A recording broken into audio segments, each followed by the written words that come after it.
I feel like every single Chelsea fan needs to do a bit of charity work over the international break to make up for the absolute robbery that we just caused there today with Fulham. Hello, how are things? How are you getting on? How are ya? Chelsea have beaten Fulham 2-0, exactly what my score prediction was before the game. I am a genius. The manner in which we won the game now was not what I expected in the slightest.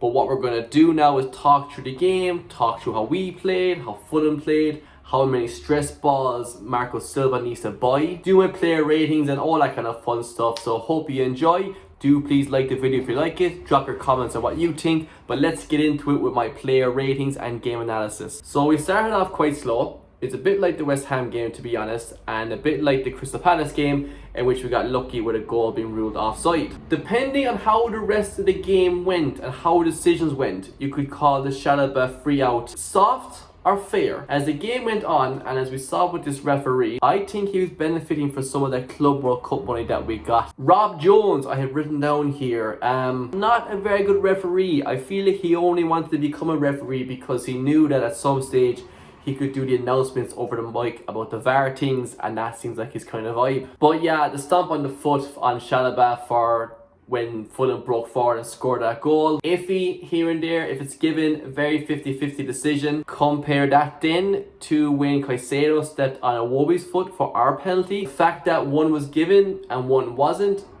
is kind of mental. If I'm to be honest, both of them should have been the same decision. It was definitely a handball for our penalty, definitely a handball. But when we stomped on Iwobi's foot, that should have been a free out for them the same way we got the free out for Chalobah. Not even to mention the fact that the ball was hitting all over Joao Pedro's hand inside the box too. But again, that did look accidental. Basically, if you're giving a free out for Chalobah, you give a free out for Iwobi there. That's a bit unfair.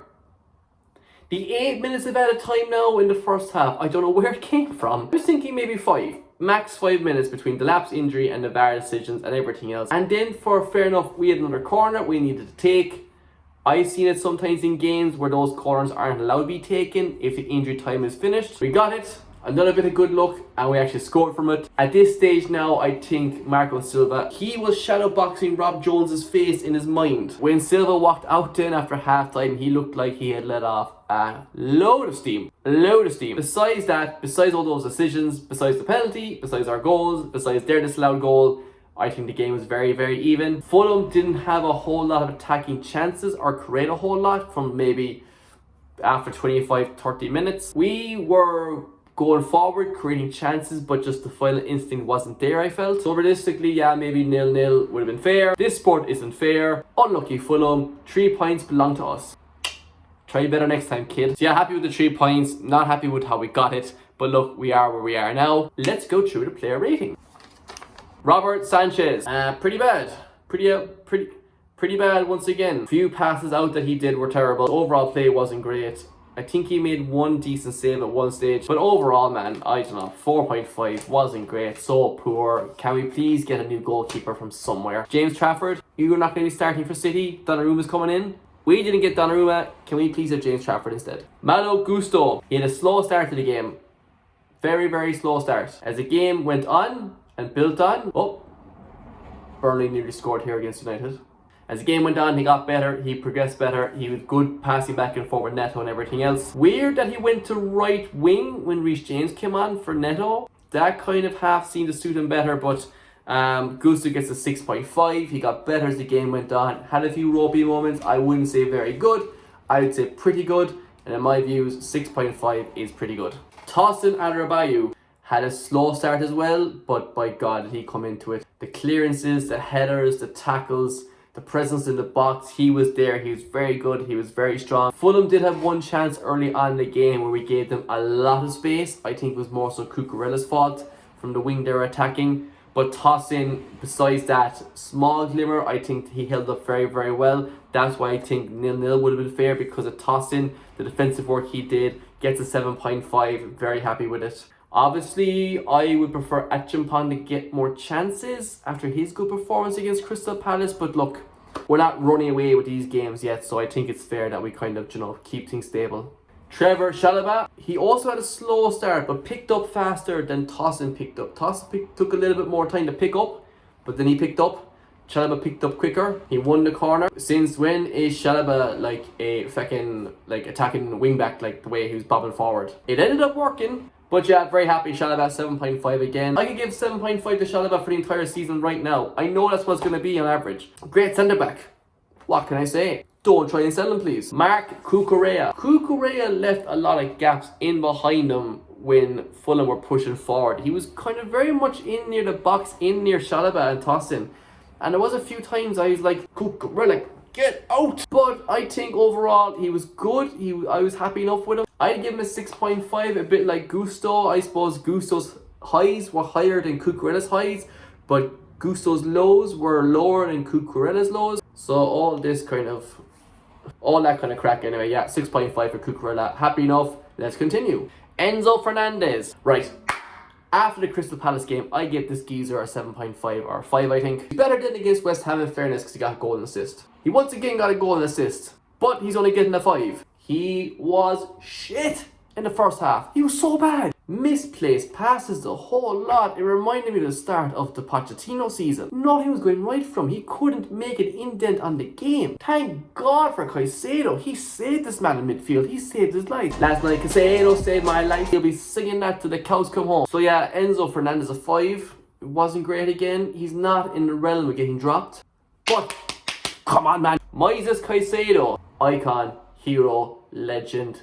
Brilliant, delicious. 8. What more do you want me to say? I'll say a small bit more. He made one serious block at one stage when they were bobbing forward. Fulham were in the box, stopped it, said no more nonsense, get the ball out of my half, you're not attacking me. He was great in midfield. He was fantastic. Is he worth the 100 million, 1,000 billion gazillion that we spent on him? We don't know yet, but I do know he got an 8 today. I was very happy with him. He was fantastic. Great man. We always seem to have these defensive midfielders now that like the rest of us could be shit, but they'll be good and they'll save us. Matic, Kante, Caicedo now. We rely on him a lot. We lean on that man a lot. Thank God the legs and what we're needing on are stable, because if they weren't, we would collapse. Estevao Willian. I would say a mixed bag, but like he had a lot of drive and promise and kept going forward and trying his best. Didn't pay off for him. I think sometimes he just picked the wrong pass. He didn't make the right decision. But remember, he's 18. You tell me, were you making all the right decisions when you were 18? I'll put my hand up and say that I wasn't. Estevao gets a 7. He's coming along very well. Maybe go back to bring him off the bench. Give Gittens some time, because that man needs a confidence boost. But yeah, Estevao gets a 7. I was pretty happy with him. He tried his best. Didn't pay off this time. Doesn't pay off in every game. Enjoy your trip to the Brazil national team squad training. All going smoothly. Joao Pedro, man of the match. Literally on my stream, if you didn't see my stream, please join my next stream. It'd be great to have you in the comment box having chats about the game. I said that Joao Pedro was man of the match.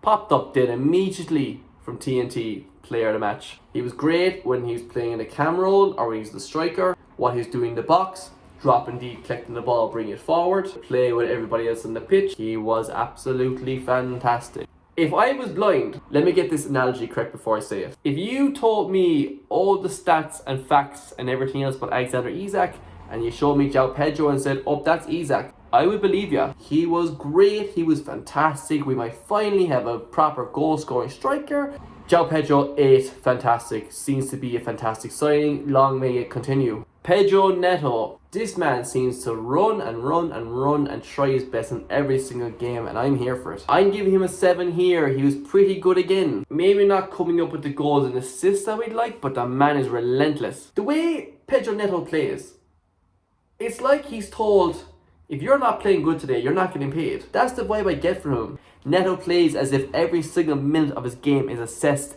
and he gets incentives and bonuses depending how well he plays. 7, very happy, chuffed. Left wing, right wing, wherever you want. Neto, my man, you're good. Liam Delap.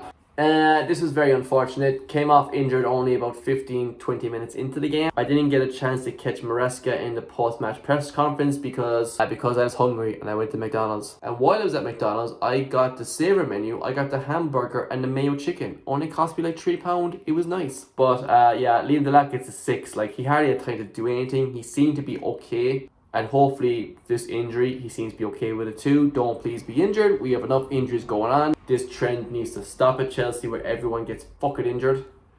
But yeah, Delap 6. Let's hope for the best. On to the substitutes then. Tyrique George. Tyrique George came on for Delap when he was injured. I was surprised by it, but he came on. I was very happy to see him play, but as the game went on, he didn't do a whole lot and he didn't get involved. What I have to say then based off that is the fact that getting subbed off again. Fair enough, you came on very early on in the game, but he came on and it was subbed off.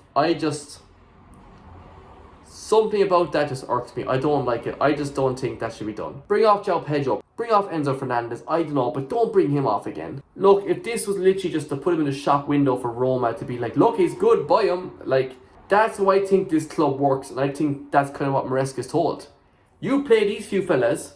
They're not going to be here next season, but play them so we can sell them. 5.5 for Tyrique George. Look, I'm not going to make excuses. He wasn't great. But again, this is his second season only with the senior team. Like, I would give him more chances. I would keep him, not a bother, but like, it wasn't great today. But look, he's learning, developing. I wouldn't be harsh, but I would be harsh on the man that decided to hook him after they put him on the pitch. We'll keep on the same trend. Delap, Tyrique George, and now Santos. Santos came on. I gave him a 6.5. He's getting better. A few bits of link-up play with Joao Pedro that I was very impressed by. The kind of passing between each other, back heels and everything like that. Maybe a bit of Brazilian salsa. He was definitely better than when he came on against Crystal Palace, I can say that much. In and around the level of when he came on against West Ham, but yeah, he's getting better. This role suits him, and come on a few times. Should Enzo continue with these stinkers, I would probably swap them out. Jamie Gittens. Oh, I don't think his Chelsea career is going to work out very well based off what we've seen so far. A very, very early call for me, but I just don't see it. We've got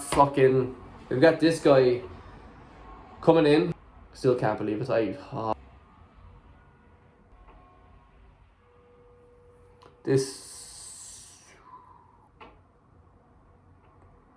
Anyway, Jamie Gittens, yeah, I gave him a 5.5. Didn't do much in the game. Like, same kind of thing as Tyrique George. Came on, and how many times did he touch the ball? So Jimmy, I don't know, 5.5.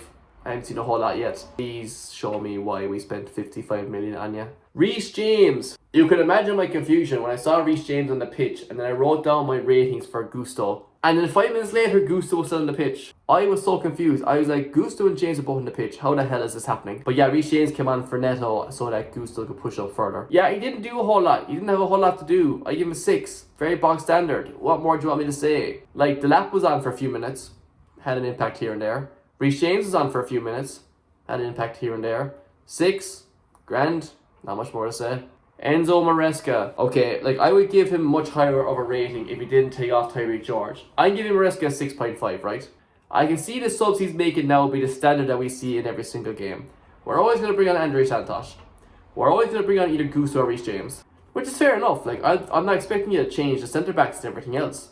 I maybe would have liked Hater to come on and have him play a few more minutes. There's not much I can say about the lineup. The lineup was good and everything else. But I took off Tyrique George. Didn't do a whole lot, I think, different. It was all down to Caicedo and Joao Pedro. Tosin, Chalobah, Caicedo, Pedro. They kind of ran the game there through the middle. Yeah, 6.5 from Maresca. It was alright. And we have a very special round. Rob Jones gets a 3. Fuck me, I did not think I would ever want to rate a referee, but God almighty. This guy is hilarious. Brings a strange vibe, reminded me of Vinnie Jones, acting the hard man, loves his chewing gum, terrible decisions. Like, I should not be supporting a team and blatantly be thinking that you are on our side. I'm expecting Rob Jones to come to my house and look to buy these jerseys off me. Yeah man, bad ref. I look forward to having you again if you're going to favour Chelsea this much. Marco Silva's wife, she's in for an earful tonight.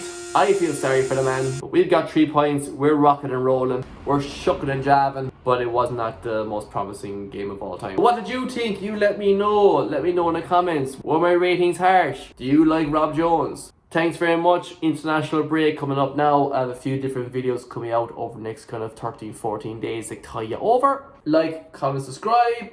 All the best, take it handy, good luck, cha.